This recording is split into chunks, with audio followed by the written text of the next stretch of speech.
We're checking the car for not starting. The customer tried a boost on it apparently and it didn't work.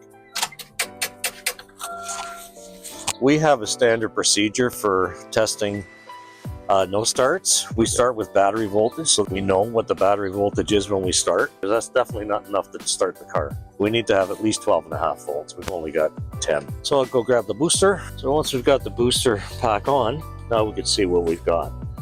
Now we got enough voltage to start this. 10 volts generally indicates a bad cell in the battery, because there's 6 cells, 2 volts each. 10 volts is like 1 cell down. There's 2 things that can be happening when we've got low voltage to start with. Either you've got a bad battery or something is draining the battery. Because it wouldn't take a boost, I would say the battery voltage would be a lot lower than it is.